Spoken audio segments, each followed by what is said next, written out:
그 10년 정도, 10년 조금 넘게 작업을 해오시면서 어떤 중간중간에 변화점들, 변곡점들이 있었던 걸로 기억을 하고 있어요. 가장 처음의 지점에는 여자아이들을 많이 만드셨던 것 같고, 주제로 작업을 하셨던 것 같고, 그리고 그 이후에는 패스트푸드점에서 알바를 하는 아르바이트하는 노동자들, 그런 초상들을 많이 만드신 것 같고, 최근에 작업에서 봤을 때는 미술계의 노동자들, 특히 미술계의 여성 노동자들에 집중을 해서 작업을 만들고 계시는 걸로 이제 저는 보이는데, 그러한 것들의 일련의 공통점을 봤을 때 그 초상들, 만들고 있는 대상들이 본인이 속한 어떤 그룹의 모습이기도 하다는 거. 그러니까 어떤 사회 구성원을 그리는 것처럼 보이면서 결국은 자화상에 가까운 자기의 이야기를 그리고 있다고도 볼 수 있는 게 많은 대상들을 작업했지만 공통점이라고 볼 수 있었다고 저는 생각을 하는데, 그 지점에 대해서 작가님도 어느 정도 동의를 하시는지, 그렇다면 또 어떤 생각을 더 가지고 계신지 좀 궁금합니다. 저는 제가 화가 나는 것들에 대해서 굉장히 이야기를 하고 싶었어요. 그런데 화가 나고 문제시되는 지점들에 대해서 말이나 글로 이야기하기가 저는 좀 어렵더라고요. 그리고 사람들에게 이해시킬 수가 없고, 말이나 글 같은 매체로는. 그래서 어떻게 하면 이야기를 할 수 있을까 하다 보니까 이미지화하고 만드는 거는 방법으로 했을 때 사람들이 관심을 가져주고, 내가 되게 분노를 느끼고 있는 지점들에 대해서 같이 공감하고 생각해 주더라고요. 그래서 자연스럽게 그렇게 뭔가 미술의 방식으로 이야기를 하게 된 것 같아요. 그러다 보니까 저의 초상이 많이가 아니라 항상 나오고 좀 이상하다, 뭔가 이 부분은 굉장히 차별이다라고 생각하는 지점에 대해서 주로 제가 경험하고 뉴스에서 접한 이야기들을 주로 만들기 때문에 상상력이 발휘된 어떤 그런 환상적인 이야기를 하기보다는 좀 더 실제에 가까운 이야기들을 해온 것 같습니다. 그렇다면은 뭔가 그러한 일련의 흐름이 있다고 했을 때 또 다른 변곡점이 느껴진다면, 어느 순간 페미니즘이라는 것을 작업의 어떤 기초적인 출발점으로, 물론 계속 어느 정도 그러한 성향은 있었지만 그것을 뭔가 페미니즘을 출발점으로 명명하고 이야기하는 지점들이 생겼다는 그런 생각이 들거든요. 그러니까 내 작업의 출발점은 페미니즘이다라는 것이 어떤 뭉뚱그려진 생각으로 있는 것이 아니라 그것을 굉장히 적극적으로 수용하기 시작했다라는 지점이 느껴지기 시작한 게 저는 이제 15, 16년도 미투 운동 전후라는 생각이 들어요. 그 지점은 꼭 미술뿐만이 아니라 그 페미니즘이라는 것을 이야기하기 위해서 미술계나 미술 바깥에서도 여러 작업 말고도 다른 활동을 하고 계시기 때문에 그런 게 느껴졌던 것 같아요. 그래서 자신뿐만 아니라 동료들의 움직임도 관찰하기 시작했고, 동료들의 움직임을 관찰함으로써 작업의 변화도 많이 생긴 것 같은데, 같이 일하는 페미니즘적인 생각을 나누고 있는 동료들과 비미술적인 활동을 하게 되면서 작업에 영향을 받은 지점, 또 혹은 아직까지 느껴지는 답답한 지점이 있는지 궁금합니다.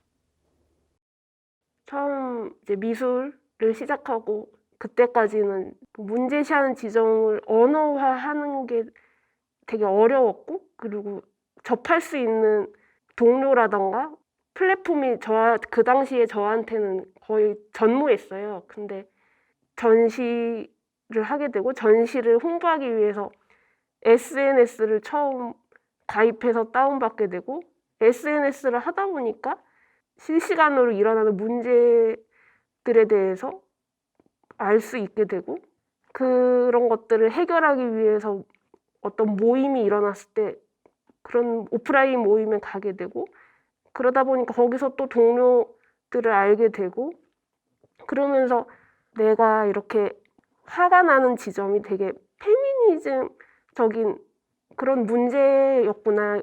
되게 오랜 세월 전부터 그런 문제를 제기하고 그거에 대해서 공부하고 이야기하는 사람들이 많았구나라는 걸 알게 됐어요. 다른 사람들도 나와 같은 문제를 느끼고 있다는 걸 알게 되면서 좀 더 자신을 가졌었던 것 같아요. 그렇게 하면서 만난 동료들과 같이 교류도 하고 어떤 그걸 같이 고민하는 모임들을 하게 되면서 제가 생각하는 문제들을 시각적으로나 언어적으로나 문자화하고 가시화할 수 있게 되었던 것 같아요. 이 뒤에 보이는 이 작업들은 제가 2016년 말에 만든 데모라는 제목의 작업인데요. 자세히 보시면 오른손이 없어요.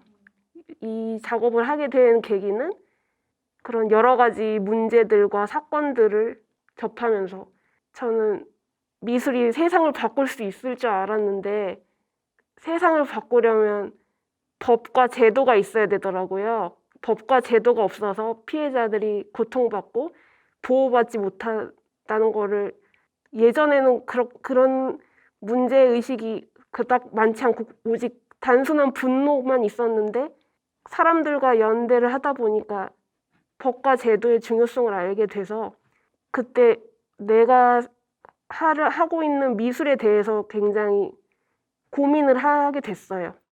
이 미술은 내가 내 감정과 내 생각을 언어화하기 굉장히 나에게 좋은 수단이지만 세상을 바꾸려면 정말 지지부진하고 힘든 민주주의와 답답한 데모의 시간을 견뎌야 된다는 걸 알게 되었거든요. 그래서 이런 작품을 만들게 됐어요.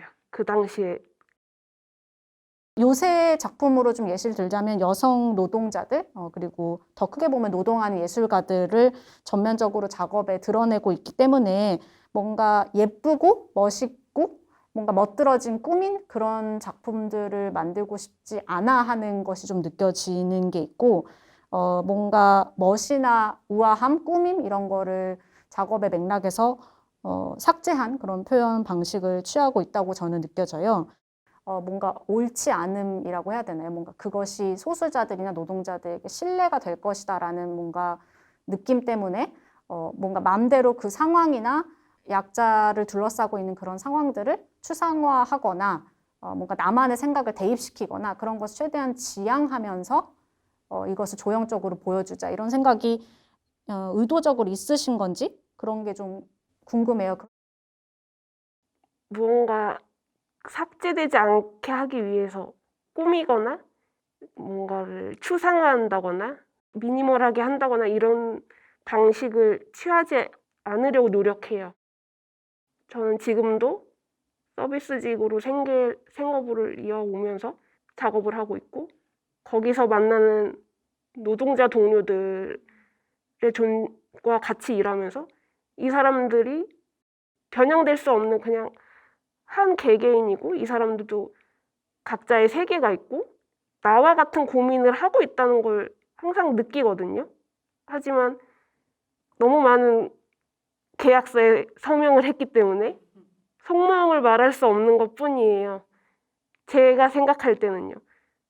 정말 너무 많은 계약서에 서명하거든요. 우리들은. 그래서 저는 나와 같은 노동자, 동료들의 속마음을 계약서에서 되게 아슬아슬하게 넘어가지 않는 한도 내에서 최대한 그대로 이야기하려고 노력해요. 그러다 보니 아무래도 추상화보다는 좀 더 구체적으로 보여지긴 해요. 그러면서도 결국 등장인물은 저거든요. 저의 형상이기도 하고. 그래서 추상화하지 않으려 해요. 그런 의미에서.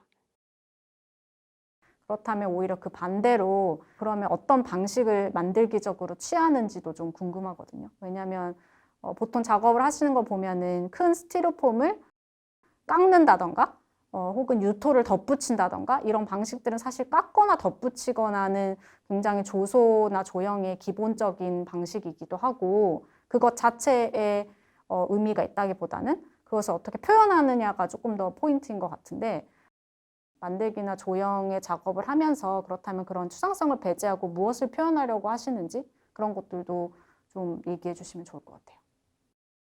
사람을 존재를 되게 표현하려고 하거든요. 제가 일하면서 제일 많이 느끼는 거는 고객의 소리를 많이 접하게 된단 말이에요.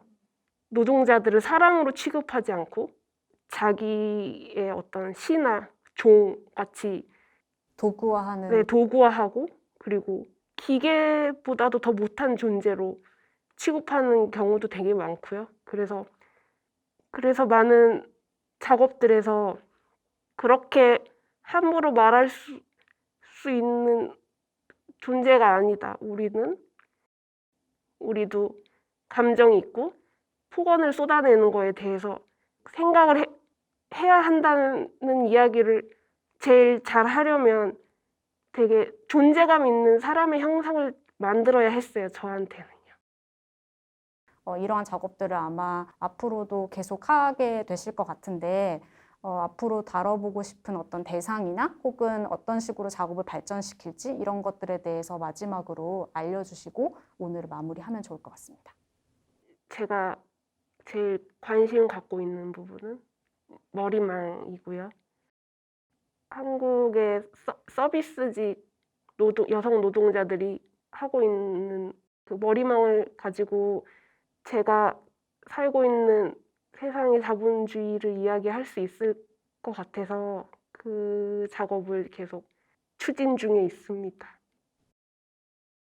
그러니까 머리망이라는 게 거의 서비스업에서만 주로 볼 수 있는 기능하고 있는 어떤 물건이지만 주로 그것은 여성 노동자들에게만 요구가 되고 기업의 이윤을 올리기 위해서 그러한 어떤 신체적으로 꼭 해야만 하는 그런 규율이 생긴다는 그 지점을 작업화하시는 것도 여태까지 해오셨던 작업의 연장선일 수 있을 것 같아요. 그런 지점들이 조금 더 뭔가 역사적으로 어때 왔는지까지 볼 수 있는 작업이 되면 굉장히 흥미로운 작업이 나올 것 같습니다. 내년에는 그 작업을 발표하시길 바라면서 알겠습니다.